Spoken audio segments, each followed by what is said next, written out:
안녕하세요. 반갑습니다.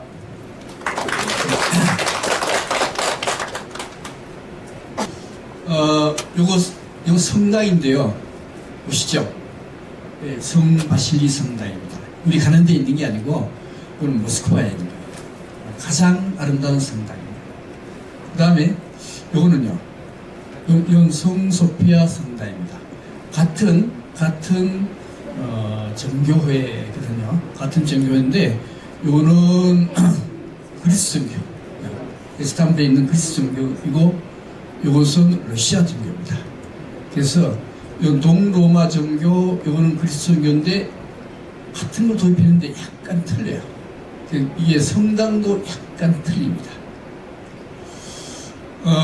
오늘 첫 번째 시간이 몽고 역사에 대해서 말씀드리겠는데, 먼저 몽고는 우리는 기원전에 이미 나라가 생겼잖아요. 근데 러시아는 한참 뒤에 나라가 생겨요. 언제 생긴가 하면 880년대에 나라가 생깁니다. 한참 뒤에 생기거든요. 그래서 그게 키예프 공국이 되고요. 그 다음에 곧 몽골의 지배를 받아요. 근데 우리 고려도 몽골 지배 받았죠. 받았는데 100년도 채 안 됩니다. 근데 러시아는 얼마나 받는가 하면요, 240년간 몽골의 지배를 받아요. 그다음 몽골 지배받고 난 뒤에 부흥기를 거쳐서 제정로시아 시대 로마노프 왕조가 시작이 되는 겁니다. 그래서 로마노프 왕조가 1917년 볼셰비키 혁명에 의해서 소련으로 바뀌게 돼요. 소련이 나중 붕괴돼서 러시아로 되는 겁니다. 그래서 이런 과정을 밟게 되거든요. 그래서 먼저 키예프 공국부터 시작이 되겠습니다. 원래 러시아의 기원은 어디냐 하는 문제입니다. 여기 보면은 스키타이 있는 곳, 스키타이 있는 원래 스키타이는 기원전 8세기쯤에 등장을 해요. 그래서 이 스키타이가 있는 요 지역이 바로 러시아 지역이 되는 겁니다. 처음에 러시아는 여기 보면 키예프 루시라는 사람이 있는데, 루시 되게 이제 노르만 혹은 덴마크 쪽 사람들이 이쪽에 침략해 들어와요.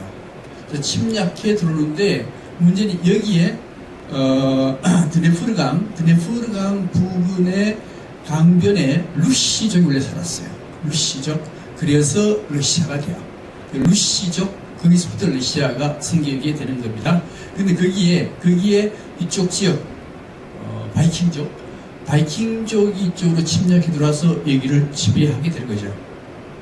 그래서 되게 우리 슬라브를 하는 것은 동슬라브, 남슬라브, 서슬라브, 크게 세 개로 나눠지는데, 이 동슬라브가 바로 러시아의 기원이 되는 겁니다. 벨루시아하고 우크라이나 이쪽이 동슬라브족이 돼요. 근데 이 슬라브인데요, 슬라브족은 원래 슬레이브 노예에서 나온 거거든요. 그래서 원래 왜 이게 노예 슬레이브가 되었는가 하면은, 여기가 어딘가 하면 이쪽이 동로마 제국이에요. 그죠? 이게 동로마 제국인데, 예, 터키 쪽 동로마 제국인데, 여기의 사람들, 러시아 쪽 사람들을 나라가 없으니까 그때까지 여기의 사람들을 잡아다가 이쪽에 노예로 팔아먹었어요. 예, 그걸 이제 여기 히틀러잖아요, 그죠? 히틀러가 뭐라고 얘기하는가 하면, 야, 원래 여기에 러시아 슬레이브족이 살았던 이 땅은 원래 게르만족이 살았었어요. 게르만족이 살았었는데 훈족이 뒤밀고 들어오면서 종족 이동이 생깁니다. 이동이 생겼을 때 여기에 게르만족이 쫓겨서 이쪽으로 오게 돼요. 이런 슬레이브족이 차지하거든요. 그래서 이 히틀러가 러시아 보고 원래 이 땅은 우리 땅이었다. 우리 땅 내놔라. 원래 너희들은 원래 노예 종족이기 때문에 나라가 없어지지 않느냐. 그래서 이 히틀러가 침략해 들어가잖아요. 이 슬레이브가 이제 그런 의미를 많이 가지고 있거든요. 근데 이 슬레이브, 이 노예 보면 이게 우리나라 이제 미녀예요, 이거? 이게 야들이 바로 슬라브족입니다. 슬라브 보시죠. 굉장히 멋있습니다. 근데 이 슬라브족 벨러시아하고 우크라이나 인종들이거든요. 그 세계에서 가장 아름다운 사람들이에요. 그래서 이 사람들이 나중에 스탈린이 민족들을 막 강제로 사람들을 막 이동시키거든요. 이 아들을 어디로 보내는가 하면 브라디보스톡, 그 다음에 이르쿠츠크로 보내요. 그쪽으로 보내가지고 이르쿠츠크하고 브라디보스톡 이쪽이 하바롭스크 세 군데 여자들이 가장 아름다워요. 그 다음에 상트페테르부르크나 모스크바 가면요 여자가 이렇게 아름답지 않습니다. 그래서 러시아 여자가 아름다운데 가장 아름다운 것이 우리가 가는 이르쿠츠크가 가장 아름다워요. 그리고 또 여기는 여자가 남자보다가 3배 내지 4배 정도 더 많고 또 여자들이 적극적으로 결혼을 하자라고 얘기를 합니다. 근데 문제는 결혼 잘못했다는 큰일 나요. 이 아들은 모계 사이 때문에 모든 주도권을 여자들이 가지고 있고 그 다음에 여자들이 가지고 있으면서 이혼도 만들어요. 이혼하고 나면은 어떻게 돼요? 연금을 계속 줘야 되는 거예요. 그래서 여자들은 4번 정도 이혼하고 결혼한다 그래요. 그럼 여자들은 완전히 부유하게 되고 놀고도 먹을 수 있고 남자들은 4번 결혼했다 이혼하면 완전히 거지가 된다 그럽니다. 좀 조심해야 될 일이죠. 근데 젊었을 때는 이렇게 예쁜데요. 좀 나이가 들면은 이렇게 예뻐요. 전부 다. 하여튼 이렇게 축구 가서 여자들 보면 전부 다 예쁩니다. 못생긴 사람 거의 없어요. 전부 다 예뻐요. 네, 보시죠. 근데 나이가 들면요 좀 변해요. 나이가 한 30대쯤 넘어가면은 뭐 이렇게 변해. 네, 변합니다. 어쨌든 이제 이게 슬라브족이요. 슬라브족인데 자 노르만 왕국에서 키예프 쪽으로 사람이 침략해 드는데 올레그라는 사람이 침략해 들어와요. 근데 올레그라는 사람에 의해서 키예프 공국이 만들어집니다. 쉽게 말씀드리면은 우리 위만조선에 원래 고조선이 있거든요. 고조선에 누가 들어와요? 중국 사람이요. 중국 사람이 들어와서 무슨 나라를 만들어요? 위만조선 만들잖아요. 마찬가지로 이 노르만 왕국인 사람이 이쪽에 들어와서 올레그라는 사람이 들어와서 키예프 공국을 만들게 돼요. 그때부터 나라가 드디어 시작이 됩니다. 그래서 이게 드네프르강에 여기에 체르노빌 들어보셨죠? 네, 체르노빌이 있어요. 키예프에 올레그가 들어와서 드디어 나라를 만들게 되는 겁니다. 그래서 이 올레그가 만든 나라 키예프 공국이 대체로 범위가 이 정도쯤 돼요. 이렇게. 이 러시아 이 정도 러시아잖아요. 그런데 이 정도가 키예프 공국이 되는 겁니다. 근데 키예프 공국 다음에 위로 다 올라갔네. 올레그 다음에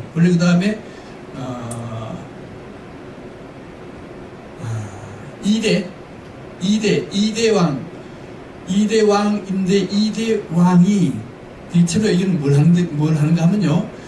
이 올레그가 만든 키예프 공국은 각 지역에 돌아다니면서 공물을 강제로 걷어요.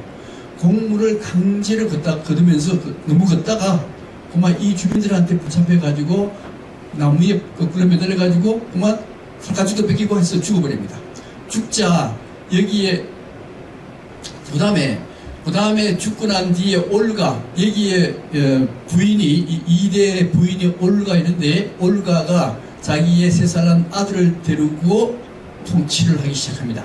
하고 난 뒤에 이 스테어스라프인데 이 사람도 마찬가지로 전쟁하다 죽어요. 죽고 난 뒤에 그 다음에 블라디미르 1세가 등장을 합니다. 원래 이 스테어스라프 이 사람의 3남이 원래 아들이 셋 있었는데 이게 원래 셋이서 나라를 잘 통치하라 그러는데 장남이 마음대로 통치하다가 3남인 삼남이 블라디미르 1세가 등장해서 그 왕을 죽여버리고 이 사람이 왕위에 오르게 돼요.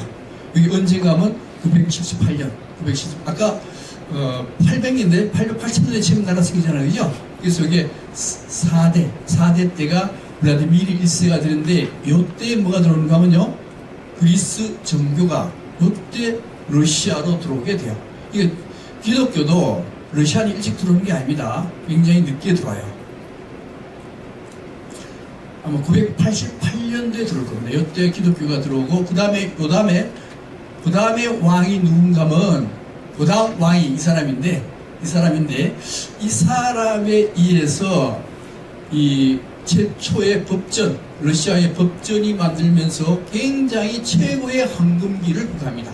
그래서 이 러시아의 돈에 요 황제의 이렇게 황제의 마크 이렇게 있는데, 그것은 이 사람이 러시아를 최고의 황금기로 만든 사람이 이 사람이라 해가지고 이렇게 오는 겁니다. 이 사람이 이 성당도 이렇게 만들고요. 이 성당. 그 다음에 1130년대 이후로 돌도누키라는 사람이 키예프에서 수도를 모스크바로 옮기게 돼요. 그래서 이게 키예프 공국이었습니다. 지금까지 키예프 공국이 1240년대쯤 되면은 몽골이 침략해 들어와요. 자, 몽골이 침략해 들어오는데 여기가 키예프란 말이에요. 이 키예프. 그리고 여기가 카라코름인데, 이 카라코름이라고 하는 데는 우리가 가는 울란바토르에서 이쯤 돼요. 여기서 여기까지 요쯤 되는데, 여기서 여기까지 한 300km 떨어진 카라코름이 원래 몽골의 수도입니다. 원나라의 수도인데요. 여기 원나라 수도에서 누가 침략해 들어오는가 하면 바투란 사람이 침략해 들어와요. 근데 이 바투란 사람은 누군가 하면은 원래 여기에 예스게이의 아들이 징기스칸이고, 징기스칸의 아들이 넷이 있는데 장남이 주치입니다. 주치의 차남이 바투거든요. 이 바투, 이 주치의 둘째 아들이고 바로 징기스칸의 손자죠. 야가 침략해 들어오는데, 얼마나 침략해 들어오는가 하면은 대체로 한 10만 명 정도로 침략해 들어와요. 10만 명 정도인데 대체로 한 5만 정도는 몽골군이고 5만 명은 용병입니다. 그리고 이 야들은 전부 다 뭘 타고 들어오는가 하면요, 기마병, 말을 타고 침략해 들어와요. 근데 기마병이 침략해 들어오니까 대체로 전쟁은 언제 하는가 하면요, 봄에서부터 가을까지 전쟁하거든요. 그죠? 추우면 전쟁 안 되니까.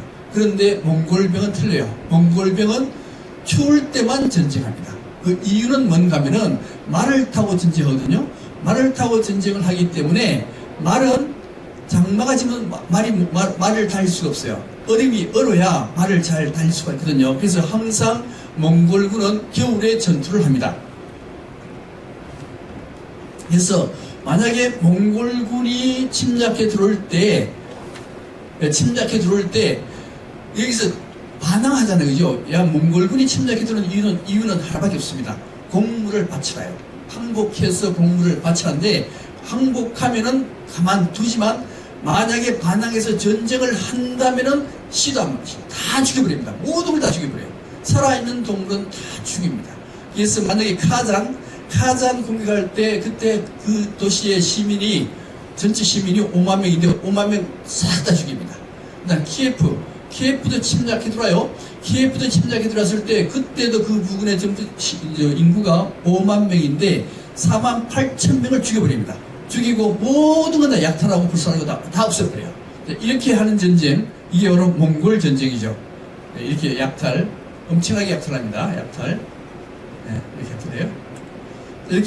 이렇게 해서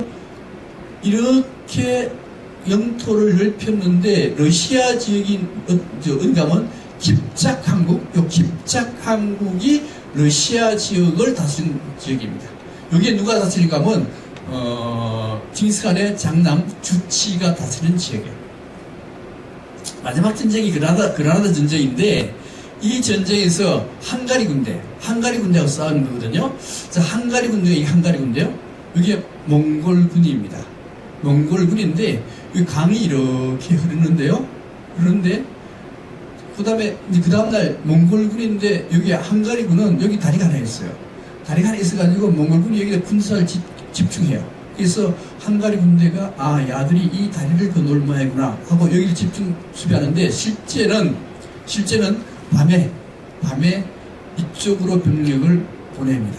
이쪽하고 3만 명을 2만 명을 보내요. 밤에 보내가지고 아침에 전쟁이 일어났을 때 진격해 들어가니까 야들이 여기서 대응하다가 측면에서 3만 명이 협공을 해요. 협공을 하니까 도망갈 수밖에 없잖아요. 도망갈 수밖에 없는데 도망가는 테러를 몽골족이 만들어줘요. 일부러 만들어주는데 만약에 그 길로 가면 사실 다 죽는 거거든요. 그래서 그 길로 가다가 야들이 전멸해버렸습니다. 그래서 헝가리가 몽골군에게 점령을 당해요.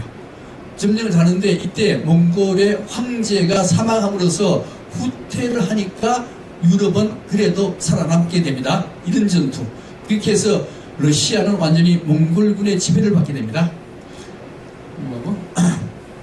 그 당시에 키플루시 러시아는 이렇게 나라가 되어 있었는데 이 나라가요 전부 다 분리가 되어 있었어요. 이렇게 하나, 둘, 셋, 넷, 다섯, 여섯, 7개로 분리가 되어 있었는데 야들이 몽골이 침략해 들어오기 전에는 서로 땅을 따먹으려고 서로 저들끼리 전쟁했던 거예요. 서로 전쟁을 하는 사이에 몽골이 들어오니까 꼼짝도 못하고 전부 다 몽골군에 항복하게 침략을 당하게 되는 것이죠. 그 다음에 몽골군이 딱 들어가게 되면요 어떻게 하는가 하면 간접 통치를 해요. 전번에 말씀드렸듯이 몽골은 유목생활에서는 반드시 인간, 말, 개, 양 이렇게 4단계로 나누어졌다라고 했습니다. 마찬가지로 이 몽골군이 유목민인 몽골군이 다른 나라로 침략해 들어갔을 때도 이걸 그대로 적용해요. 적용할 때 뭐가 필요한가 하면요 개가 필요합니다. 여기 몽골 따따르의 지배라 그러는데 이 따따르는 뭔가 하면요 지옥을 뜻합니다. 몽골군이 왔다면 지옥을 방불케 하는 그런 전쟁터가 되어버리거든요. 그래서 몽골 따따르 할 때는 몽골 지옥군 왔다 이렇게 보는 겁니다. 근데 문제는 몽골이 점령할 때는 점령한 이유가 뭔가 하면 공물을 얻기 위한 거예요. 공물을 얻기 위한 건데 그 공물을 얻을 때 어떻게 얻는가 하면은 먼저 이게 이렇게 유목생활에는 인간, 말, 개, 양 네 단계가 있는데 농업지역에 딱 오면은 다른 거 다 있는데 개가 없어요. 개가 없으니까 개를 만듭니다. 개를 만들 때 누구를 개로 만드는가 하면은 정복지의 사람을 노예로 만들어요. 노예 혹은 정복지의 왕을 개로 만들어서 야들로 하여금 이 인간 사람들을 백성들한테 가서 공물을 받아가지고 공물을 뺏어가지고 공물을 누구한테 갖다 주는가 하면 몽골군한테 갖다 주도록 이런 시스템으로 되어 있습니다. 그래서 여기 정복지 왕 지배층 계층을 뭐라고 하면 야를릭이라고 해요. 그래서 러시아의 야를릭에 의해서 모든 게 다 통치가 되는데 굉장한 강압 통치입니다. 그래서 근데 여기에 모스크바가 있거든요. 이 모스크바 대공 원래 황제 이래야 되잖아요. 그죠? 황제라 그래야 되는데 요 당시에는 조그만 나라들로 다 나눠져 있으니까 황제를 안 그러고 그냥 대공이라 그래요. 대공은 뭔가 하면 바로 왕과 같은 존재입니다. 여기에 모스크바 대공이 있었는데 이게 이반 칼리타라는 대공이 있었어요. 요 사람. 자, 이반 칼리타라는 대공이 있었는데 아까도 말씀드렸듯이 몽골의 주 목적이 뭔가 하면 여기에 곡물을 많이 걷어들이는 거예요. 곡물을 많이 걷어들이는데 몽골군이 직접 곡물을 걷어들이니까 힘들으니까 어떻게 한가 하면 이 지역의 지배자 대공을 지역마다 대공을 다 만들어요. 대공을 만들어 가지고 이 대공들로 하여금 백성들의 재물을 탈취해서 곡물을 받아서 몽골 쪽에 갖다 주면 돼요. 이걸 누구한테 맡기는가 하면 이반 칼리타한테 맡겼어요. 그 이반 칼리타한테 맡기는데 이반 칼리타가 곡물을 기가 막히게 잘 걷어요. 걷어가지고 몽골군한테 갖다 주거든요. 그러니까 몽골군이 가만 보니까 이반 칼리타가 최고요. 자기들이 직접 곡물을 걷을 때보다도 훨씬 더 많이 걷어요. 근데 문제는 이반 칼리타가 곡물을 많이 걷으면서 항상 삥땅을 하는 거예요. 예를 들면 100을 걷었으면은 80만 갖다 주고 20은 자기 주머니에 넣는 겁니다. 그래서 드디어 이 모스크바 공국이요, 굉장히 돈이 많아지게 돼요. 많아지게 되고, 만약에 여기에 요 공국이 말을 잘 안 듣는다 이거요? 말을 잘 들어도 말을 잘 안 듣는다 하고 몽골군한테 얘기를 해요. 몽골군한테 일러바쳐. 가짜로. 일러바치게 되면 어떻게 하겠어요? 몽골군의 힘을 빌려서 요 나라에 침략해 들어가요. 침략해 들어가서 이 나라를 뭘 하는가 하면 모스크바 공국으로 만들어버려요. 그러니까 모스크바 공국은 점점점 돈이 많아지고 점점점 강해지게 되는 겁니다.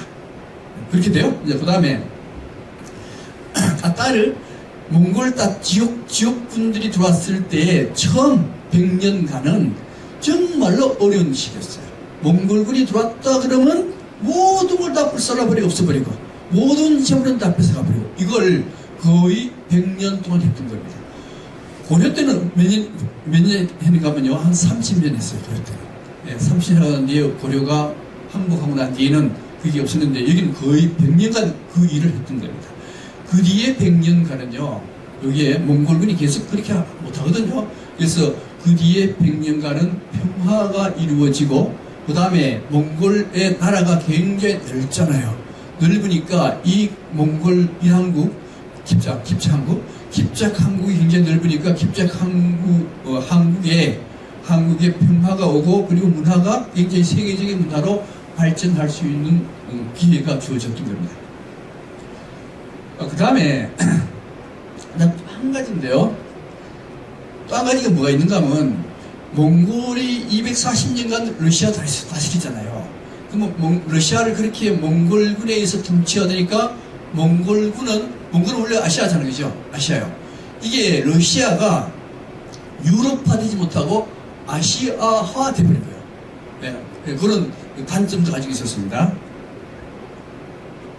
그 다음에 러시아 혼혈이 일어납니다.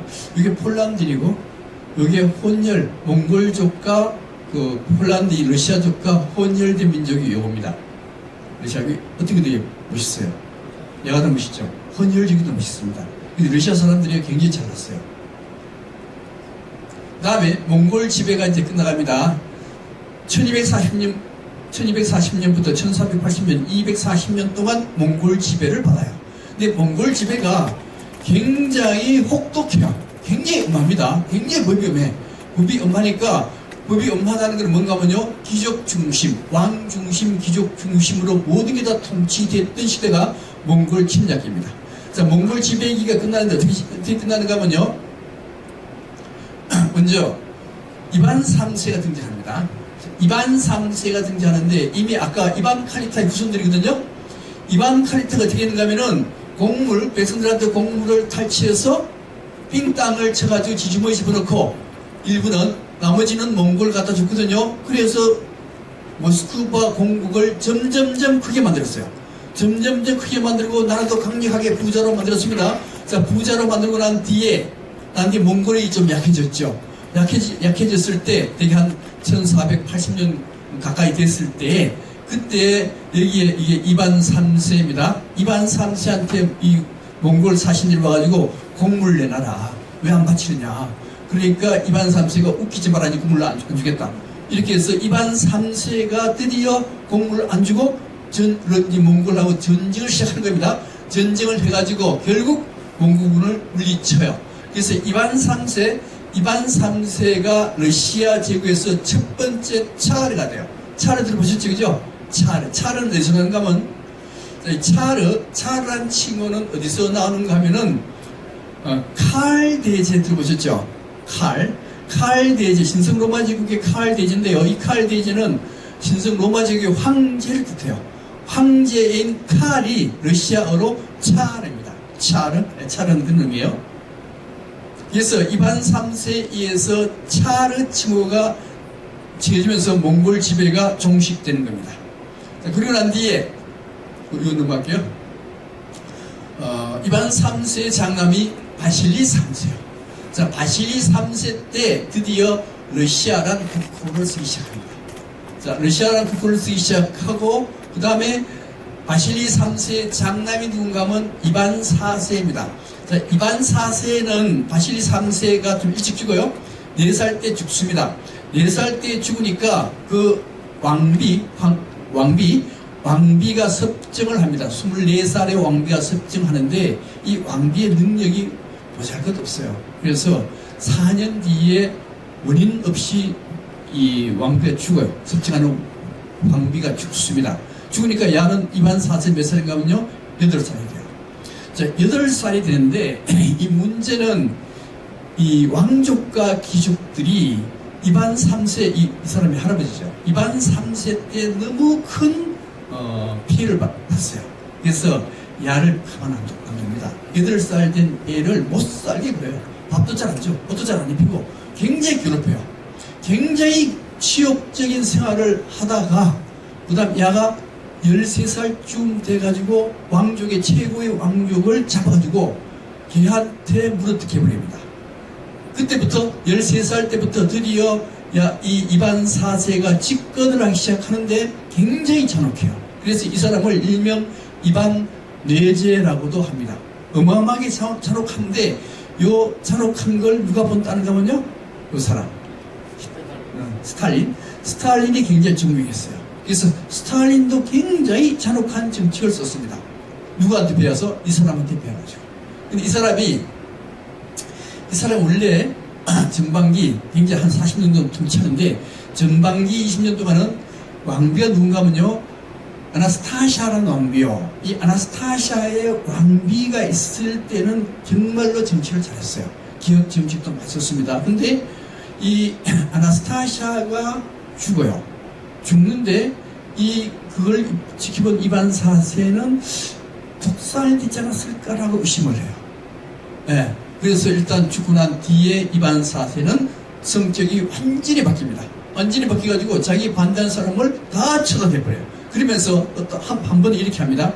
한 번은 이반 4세가 그냥 지 스스로 왕자 버리고 싹 80km 멀리 떨어진 곳에 그냥 자기 측근만 대로 가버려요. 가보니까 황제 자리 비었죠. 황제 자리가 비니까 거기에 있는 신하들이 황제를 이반 4세한테 찾아가가지고 제발 좀 돌아와달라 이렇게 빌어요. 빌으니까 이반 4세가 뭐라는가 하면 내한테 두 가지 조건을 내 조건을 만족하면 가겠다. 첫 번째는 뭔가 하면은 내 측근한테 줄 봉토를 내 마음대로 하게 해달라. 첫 번째. 두 번째는 역적들은 내 마음대로 처치하게 해달라. 이 두 가지 조건이요. 그래서 조건 들어줬거든요. 들어줬더니만 자기 정적을 무자비하게 주는겨. 아주 폭군 중에 폭군으로 바뀝니다. 그리고 고문도 엄청나게 고문돼요. 상당히 고문합니다. 성질도 완전히 미친 듯한 성격으로 바뀌어요. 그래서 나중에 어떻게 되는가 하면 나중에 이반 4세 아들 이반인데 야도 이반이요. 이반인데 이반이 굉장히 뛰어난 똑똑해요. 똑똑한데 이반의 황태자비가 임신을 했는데 옷이 조금 이렇게 좀 야했던 것 같아요. 그래서 이반 4세가 그걸 보고 막대로 두드리면서 무슨 그런 옷을 입고 있느냐라 그런 통에 이 임신한 이반의 황태자비가 유산을 해버렸어요.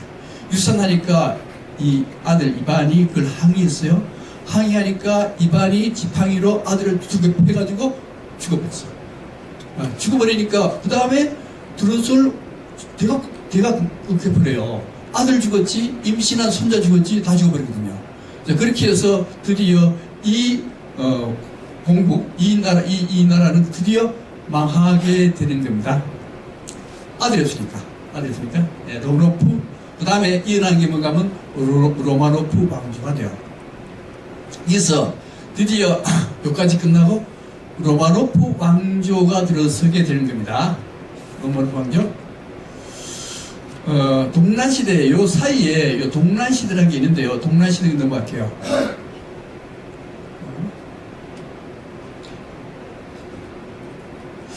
동란시대라 하는 건 사실 이게 뭔가 하면 이게 폴란드입니다. 이렇게 마치 폴란드요. 폴란드인데 이게 러시아고요. 사실 그 당시는 폴란드가 굉장히 강대국이었어요. 강대국인데 이 폴란드가 러시아를 삼키기 위해서 전쟁을 일으키게 되는 겁니다. 그 전쟁이 일으켰는데 첫 번째는 폴란드가 승리를 해서 모스크바를 점령을 해요.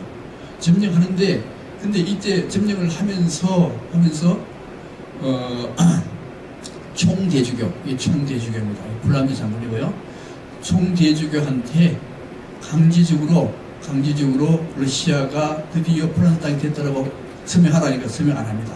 안 하고는 어디로 가는가 하면은 여기에 디미트리 보잘스키한테로 가요. 디미트리 보잘스키한테 가가지고 당신이 폴란드와 싸우는데 총사령관이 돼달라. 그럼 모든 걸 다 도와주겠다. 그래서 이 종교적으로 이 대주교가 모든 걸 다 도와주고, 그 다음에 온 군대, 그 다음에 상인들은 온 돈을 다 모아서 여기다 갖다 주고, 그래서 드디어 폴란드와 전쟁을 치러서 폴란드를 물리치게 되는 겁니다. 자, 물리치고 난 뒤에 그 다음 누구한테 가는가 하면은 여기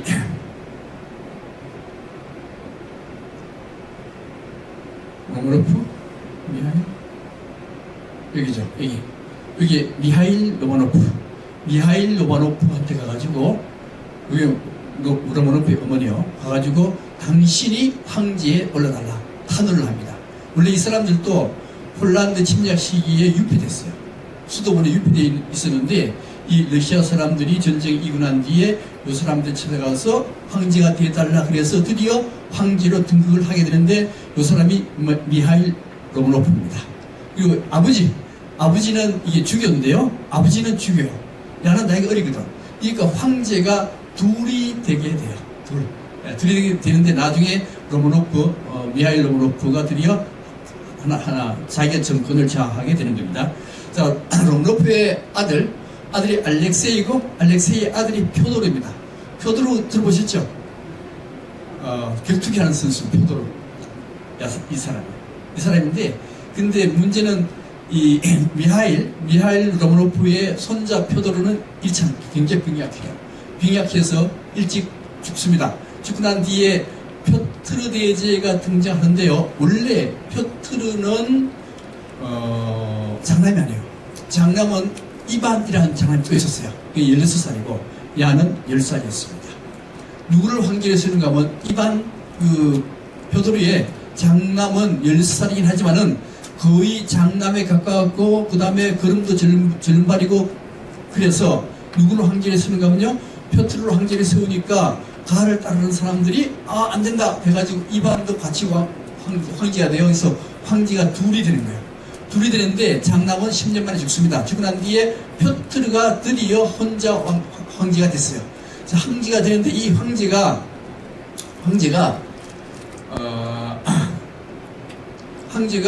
절대주의를 절대 왕권을 확립하는 사람이 바로 표트르 대제입니다. 이 표트르 대제는 황제가 되자마자 어디로 가는가 하면요, 지금까지 러시아는 이 서방이 아니고 동방이었죠, 그죠? 예, 몽골 지배를 받느라고 서쪽 국가가 아니고 동방 국가였어요. 그래서 이거 안 되겠다. 서양의 문물을 받아들여야 되겠다 해가지고 표트르가 어디로 가는가 하면요, 네덜란드나 영국에 이쪽으로 가요. 이쪽으로 가는데 이때 평민으로 갑니다. 군상병으로 가요. 처음에 군상병으로서 얼마나 했는가 하면요, 거의 1년 반 정도를 유럽에서 모든 새로운 문물들을 배워옵니다. 문물들을 배워가지고 드디어 러시아를 기억하기 시작해요. 기억하기 시작합니다. 남자들 수영, 원래 우리도 옛날에 단발령 있었죠, 그죠? 예, 단발령 할 때 아주 격렬하게 반대했잖아요, 그죠? 마찬가지입니다. 러시아는 수염이 근위인데 수염도 깎으라고 해요. 수염 안 깎잖아요, 그죠? 안 깎으려면 좋다. 안 깎으려면 세금 더 내라. 이렇게 해서 세금 더 내든가 수염 깎든가. 표트르가 다 해요. 그 다음에 수염 깎지, 그죠? 그 다음에 옷도 러시아 귀족들은 긴 옷이 있잖아요, 그죠? 긴 옷 못 입게 하고 짧은 옷 입어라. 예. 그 다음 또 하나, 지금까지 모스크바가 수도였습니다. 모스크바가 수도였는데, 모스크바 수도일 때는 되게 아시아 국가였거든요. 이 러시아가 몽골 지배를 받는 바람에 아시아 국가니까 이거 안 되겠다. 유럽 국가 쪽으로 가야 되겠다. 이렇게 생각해요. 유럽 국가로 가려고 그러면 수도를 옮겨야 되겠죠. 수도를 서쪽으로 옮겨야 돼요. 서쪽으로 옮기는데 거기다 어디로 옮기는가 하면 바로 상트페테르부르크라는 곳으로 수도를 옮기려고 그래요. 여기는 벌판이고 강이 있는데 굉장히 날씨가 좋습니다. 습하고 우리도 11월 달에 여기 갔었는데 살을 애이는 듯해요. 습기가 차갑고. 근데 여기다가 새로운 도시를 건설하게 되는데요. 얼마나 많은 사람이 죽었는지 이 상트페테르부르크는 뭐라고 얘기하는가 하면 사람의 뼈대 위에 세운 도시라고 이렇게 그렇게도 얘기를 해요. 그래서 여기에 수도를 누가 만드는가 하면요. 표트르가 만들고 그 다음에 모스크바에서 수도를 어디로 옮기는가 하면 이쪽으로 옮기게 됩니다. 이쪽으로 옮긴 이유는 뭐요? 후진, 아직 발전되지 않은 동양의 국가가, 동방의 국가가 아니고 유럽 국가로 되기 위해서. 유럽 국가가 되려면은 또 이쪽을 침략해서 점령해야 될 거 아니죠. 그래서 전쟁도 엄청나게 전쟁을 많이 해요. 스웨덴과 대결해서 거기서도 이기고, 거기서 표트로 될 때는요, 전쟁이 빠진 날이 없어요. 계속 전쟁했어요. 그 과정을 거치게 됩니다. 그래서 북방 함대도 만들고요. 근데 이제 알렉세이, 표트르의 황태자가 누군가 하면 여기 알렉세이입니다. 알렉세이인데 여기 표트르 대자. 벌써 이 그림을 딱 보면은 좀 문제 있죠? 문제 있어요. 이 표트르는 전지의 절대 군주의 군주였거든요. 그래서 이 사람들은 근데 야 알렉세이 황태자는 표트르의 정책이 못마땅한 거야. 한 달 전쟁하고 한 달 백성들 못 살게 굴고 이렇게 하니까 야는 반대요. 그러니까 야를 따르는 신하들이 있을 거 아닙니까, 그죠? 신하들이 있는데 그래도 야가 하도 겁이 나니까 도망을 가버렸어요. 도망간 걸 억지로 불러들여가지고 고문을 하는 거, 신문하는 거예요. 이 신문입니다.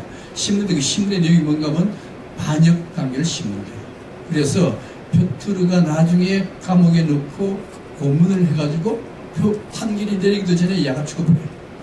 표트르가 죽었습니다. 표트르의 아들 알렉세이가 죽으면서 허약한 왕이 등장하는데 허약한 왕이 등장 여러 번 거치고 난 뒤에 에카테리나 2세가 딱 등장을 해요. 에카테리나 2세가 등장하는데 이 에카테리나 2세의 남편이 누군가 하면 남편이 표트르 3세입니다. 표트르 3세인데 얘가 잘 보니까 뭔가 힘을 갖지 못하죠, 그죠? 힘을 못 써. 그래서 아마도 성적으로 불굴한 얘기도 합니다. 그래서 에카테리나 2세하고 결혼을 해가지고 18년 동안 한 번도 성적으로 결합을 하지 않았다라는 겁니다. 그래서 에카테리나 2세는 혼자 잠을 잘 수 있는 여자가 아니거든요. 원래 에카테리나 2세 이 여자 이분은 원래 러시아 태생이 아니에요. 프로시아 독일 태생의 여자입니다. 여자인데 표트르 3세하고 결혼을 했거든요. 했는데 표트르 3세가 여러 가지 문제가 있어요. 러시아에서도 인기가 별로 없습니다. 없는 새에 이 에카테리나 2세는 남자 없으면 못 사는 여자거든요. 그래서 정부가 굉장히 많습니다. 이 사람도 정부인데 아주 잘생겼어. 그래서 당군의 마음에 들어가지고 정부로 삼고 이 사람뿐만 아니고 정부가 엄청나게 많아요. 근데 문제는 이 정부란 사람이 누군가 하면은 가장 명망이 있는 장군, 명망이 있는 대신들, 재상들 이런 사람들을 정부로 삼아. 정부로 삼으면은 이 정부가 이 에카테리나 2세를 잘 받들겠지, 그죠? 잘 받드는 거예요. 잘 받들으니까 결국 쿠데타를 일으켜가지고 이 표트르 3세를 죽입니다. 죽이고 난 뒤에 에카테리나 2세가 왕위에 오르게 돼요. 왕위에 오르게 되는데 문제는 누구의 힘으로 왕위에 올랐어요? 정부의 힘, 귀족들의 힘에 의해서 왕위에 오르게 된 겁니다. 그래서 이 나라를 유지하기 위해서는 귀족들한테 힘을 실어줄 수밖에 없어요. 귀족들한테 힘을 실어주려고 그러면 어떻게 되느냐? 농토 이걸 전부 다 귀족들한테 나눠줄 수밖에 없는 그런 입장으로 되는 겁니다. 하여튼 정부가 엄청나게 많습니다. 그래서 여기는 에카테리나 2세가 다스린 러시아는 귀족들은 천국인데 그 대신 농노가 엄청나게 많은데 농노는 완전히 지옥으로 바뀌게 돼요. 그래서 만약에 농노가 도망가잖아요. 도망가면은 귀족들은 언제든지 쫓아가서 잡아올 수 있고 마음대로 체험도 할 수 있고 이렇게 할 수 있는 게 바로 러시아였습니다. 그래서 이때 드디어 기적은 그러면 할 일이 있겠어요? 이게 여기에 인구 구성이 어떻게 되는가 하면요, 이 당시에 인구가 러시아 인구가 6,700만 정도 되는데 4천만 명이 농노입니다. 4천만 명이 농노이고 그 다음 평민이 있고 귀족은 얼마 안 되죠. 근데 귀족은 일할 필요가 있어요, 없어요? 일할 필요가 전혀 없습니다. 일할 필요가 전혀 없는 그런 잉여 인간으로 바뀌어버리죠. 일은 누가 하느냐? 농노가 하게 돼요. 농노가 모든 일을 다 해야 됩니다. 그래서 이 농노, 이 에카테리나의 농노 정책에 의해 가지고 완전히 귀족 중심의 사회로 바뀌어요. 바뀌면서 귀족들은 노름하는데 칩을 뭘로 칩을 하느냐? 농노를 칩으로 쓸 정도입니다. 그 정도로 러시아는 농노를 학대하는 그런 사회가 돼요. 그러니까 농노가 반란을 일으키거든요. 이 북한첩부의 반란이라고 그러는데 이게 봉건주의 타파하기가 불치가 돼요. 이 사람도 마찬가지로 왕후장상의 시가 따로 없다. 우리나라도 그런 게 있었죠, 그죠? 네, 마찬가지 여기서 북한첩부가 그렇게 해서 반란을 일으키는데 이 반란을 진압한 이 장군이 스보로프 장군이에요. 이 스보로프 장군은 어릴 때부터 평생 전쟁만 한 사람인데 전쟁에서 한 번도 진 일이 없습니다. 그 정도의 명장 중에 명장이었어요. 이렇게 해서 그 다음에 에카테리나 2세는 영적으로 굉장히 많이 넓혔습니다. 그리고 난 뒤에 1800년대가 됐습니다. 1800년대가 되면서 프랑스에 누가 등장하는가 하면은 나폴레옹이 등장하게 돼요. 나폴레옹이 등장하는데 나폴레옹이 전부 다 점령을 했죠. 하고 난 뒤에 영국과 싸워야 되겠는데 이 영국을 잘 못 들어간 거예요. 배를 타고 들어가야 되니까. 안 되니까 할 수 없이 어떻게 하는가 하면 봉쇄령, 영국하고는 누구도 무역하지 마라. 이렇게 하는 거예요. 미국이 중국하고 무역하지 마라. 그 비슷한 겁니다. 무역하지 마라. 그런데 그걸 러시아가 그걸 위반해요. 밀을 수출하고 그 다음에 프랑스한테는 관세를 매기고 지금처럼 비슷하죠, 그죠? 이렇게 하니까 나폴레옹이 이거 도저히 묵갈 수 없다. 그래서 두 번에 걸쳐서 전쟁을 하게 되는 겁니다. 1205년하고 1212년에 전쟁하게 되는데 특히 1212년에 나폴레옹하고 알렉산더 1세가 맞붙게 됩니다. 맞붙게 되는데 그때 이제 60만 명? 나폴레옹이 60만 명을 데리고 모스크바로 입성을 해요. 근데 전쟁을 할 때는 봄이었습니다. 봄인데 봄이니까 여름 옷 입고 갔겠죠. 그 다음에 식량은 안 가져가요. 왜 안 가져간가 하면은 현지에서 식량을 얻어서 밥 해먹고 전투하려고. 그런데 문제는 들어가면서 러시아 사람들이 전부 다 불태우고 다 도망가 버리잖아요. 먹을 게 없네? 먹을 게 없고, 그 다음에 들어가니까 겨울입니다. 겨울인데 여름 옷 입고 가는데 겨울이 됐으니까 견딜 수가 없어요. 그래서 할 수 없이, 그 다음 또 하나 러시아 사람들이 도망가면서 러시아 불태워버려요. 먹을 것도 없고, 잘지도 아무것도 없는 거예요. 그래서 어쩔 수 없이 러시아는, 나폴레옹은 후퇴를 할 수밖에 없습니다. 자, 후퇴해서, 모스크 후퇴합니다. 그 추운 겨울에 후퇴를 해요. 그 다음에, 그래서 이제 드디어 러시아군이 어디까지 가는가 하면요, 파리까지 들어가요. 파리까지 들어가가지고 나폴레옹을 섬으로 유배까지 시킵니다. 전승국이 됐습니다. 전승국이 되는데 아까 회장님 말씀하셨듯이 러시아는 후진국가요. 프랑스가 보니까 혁명 결과에 너무너무 잘 살아. 잘 삽니다. 그걸 첫 번째고, 두 번째는 그 전쟁을 치르는데 물론 장교는 귀족이지만은 실제 전투를 치렀던 사람들은 전부 다 농노들이었어요. 사실 농노들은 프랑스가 지배하나 러시아 귀족이 지배하나 그게 그겁니다.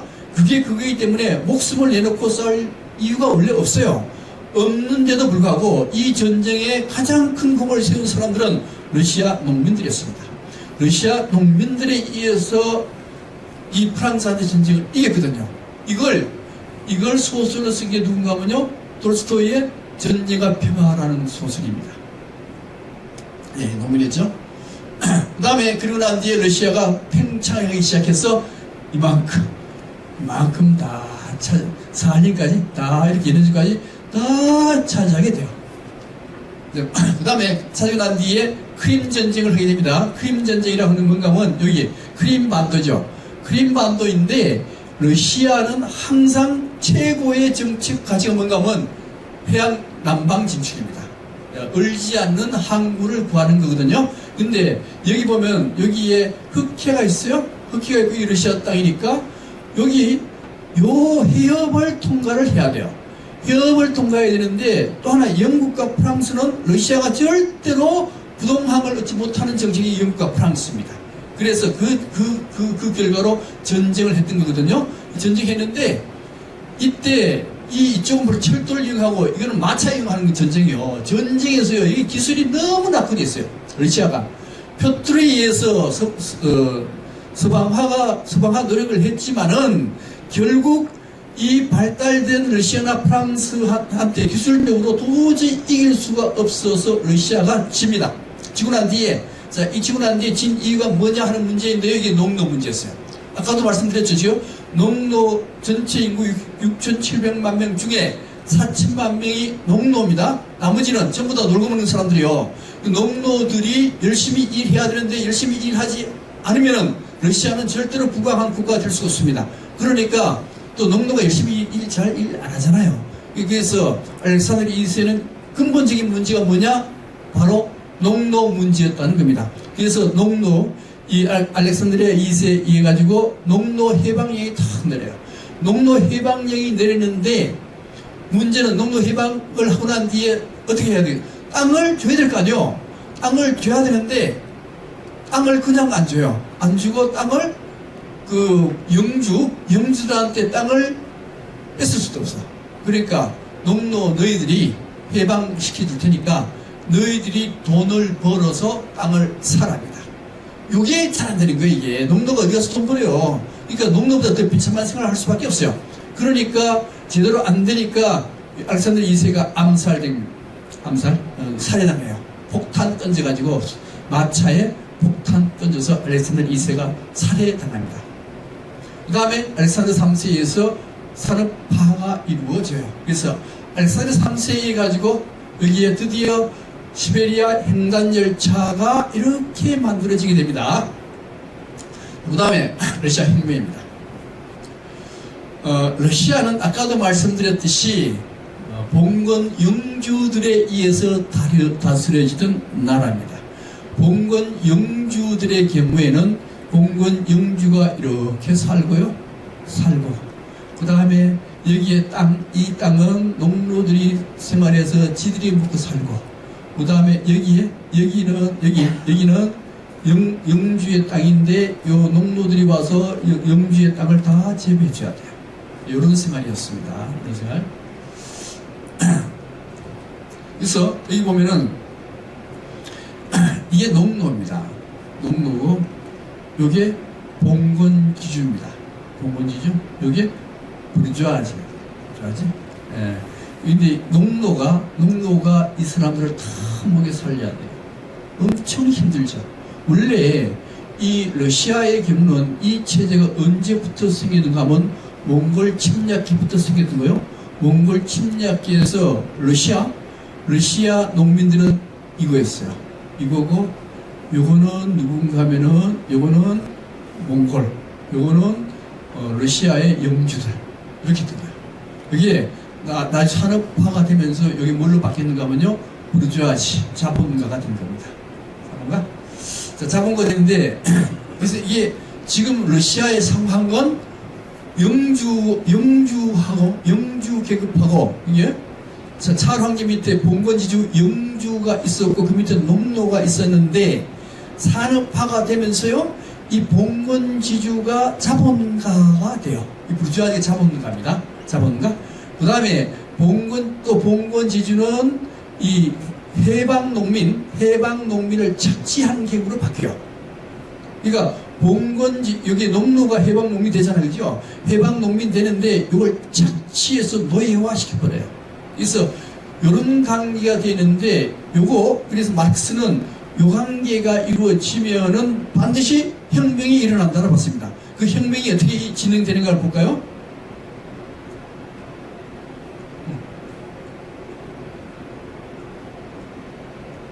이건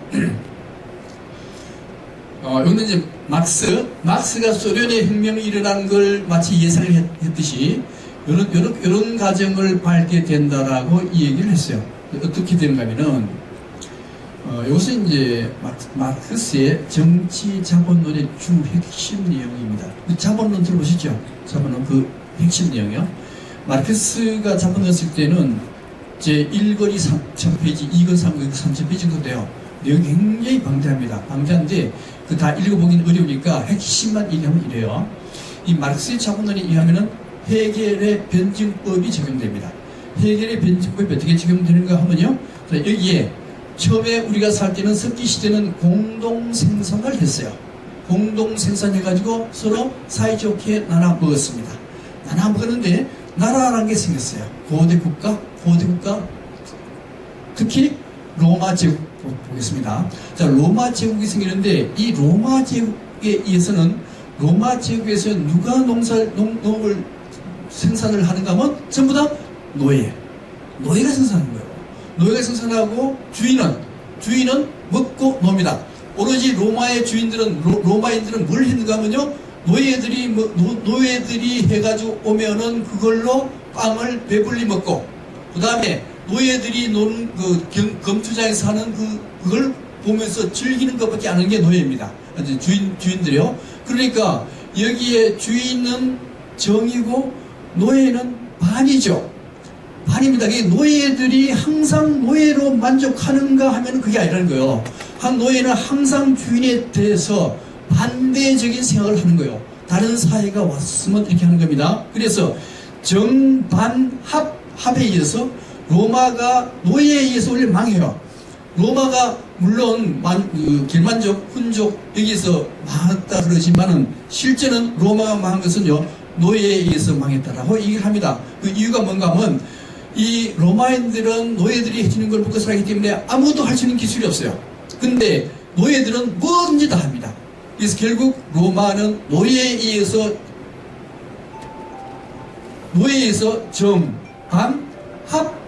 합이 뭐예요? 이게 헤겔의 변증법입니다.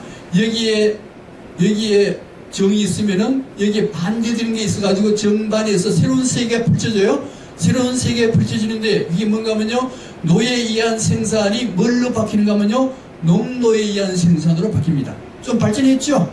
노예에 의해서 뭘로 바뀌었어요? 농노로 바뀌었습니다. 농노로 하는 것은 노예보다 좀 나아요. 왜요?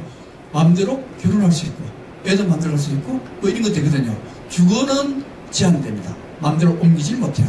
그래도 농노란 게 노예보다는 훨씬 낫거든요. 자, 농노에 의해서 생산이 됩니다. 생산되는데 이때 봉건 영주가 정의되고요, 농노가 반이 되는 거예요.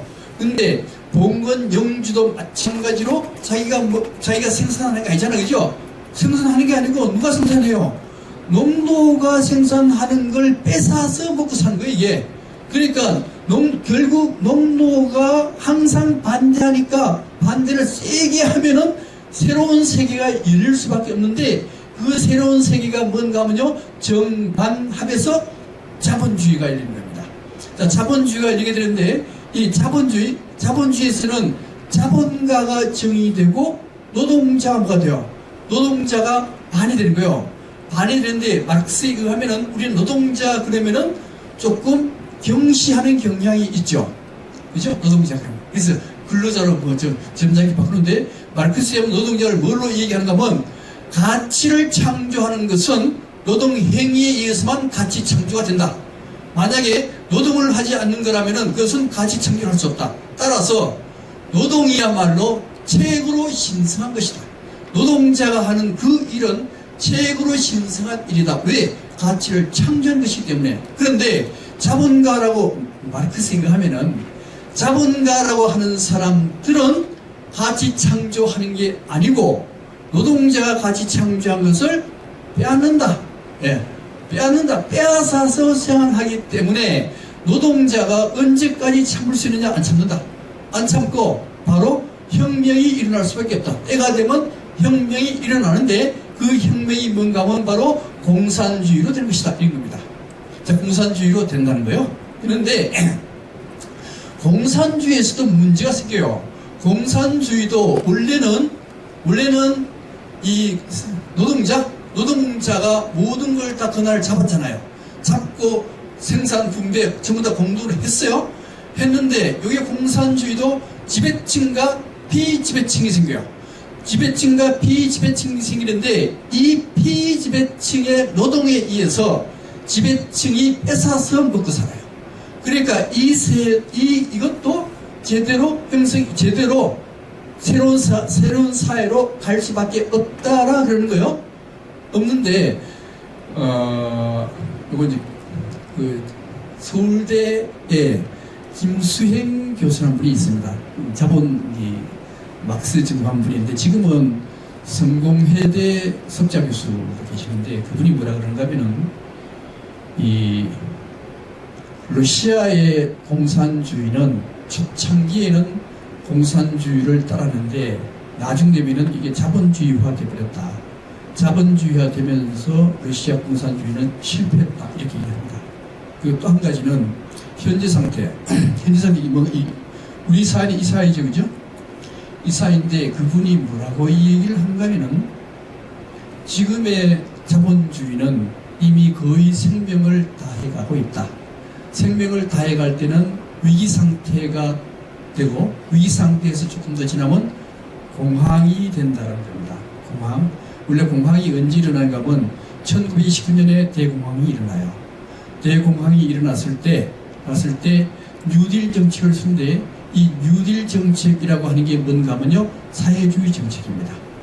실업자가 40% 이상 됐잖아요. 40% 이상 되는데 그걸 가만 놔두면은 이 40%의 사람이 먹고 살 길이 없으니까 폭동을 일으킨다는 거예요. 폭동을 일으켜서 뭘로 바뀌느냐? 공산주의로 바꿔본다는 거예요.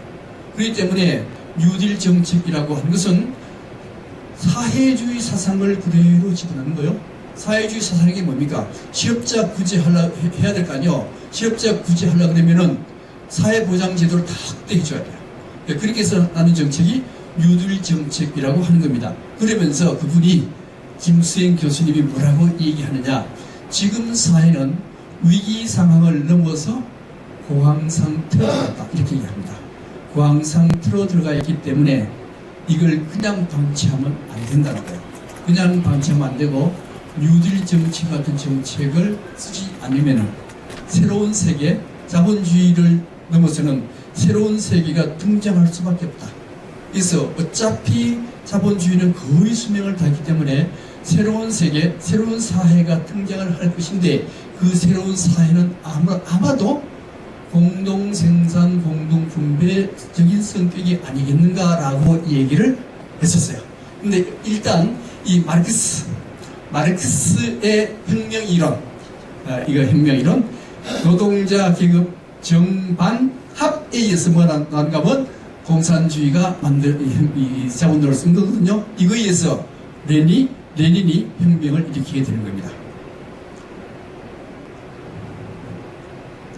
그래서 그때 이제 볼셰비즘에서 위기 나오는데 이게 1905년, 1905년에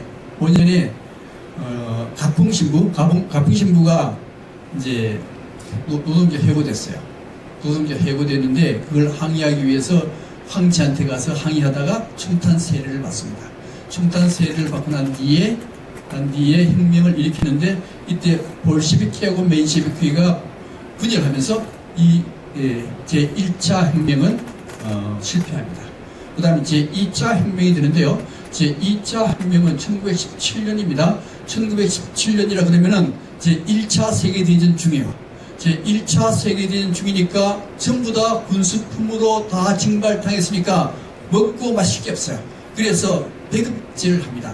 배급제 하는데 이때가 언제 가면 2월달이잖아요. 2월달 춥죠. 추운데 빵을 배급하는데 모자라네. 빵 모자라니까 먹을 게 없잖아요. 먹을 게 없으니까 이때부터 폭동이 일어나는 거예요. 폭동이 일어나서 이때 11월달까지 이때 폭동이 일어나서 드디어 10월 혁명, 10월달부터 혁명이 돼가지고 요때부터 혁명이 일어나가지고 공산주의자들이 정권을 잡게 돼요. 그래서 러시아는 뭘로 바뀌는가 하면요, 공산주의 국가로 바뀌게 되는 겁니다. 아까 말씀드렸던 피해 일요일 가풍신부가 해고된 사람들을 위해서 이렇게 갔다가 총탄 받고 1,000명이 죽고 3,000명이 부상했어요. 어마어마하게 많이 죽었습니다. 이때부터 혁명이 일어나가지고 이게 1905년에 일어난 제 1차 혁명인데 실패해요. 실패가 난 뒤에 2차 혁명으로 이루어지게 된 겁니다. 이렇게 하고 10분 쉬고 러시아 종교와 문화에 대해서 말씀드리겠습니다.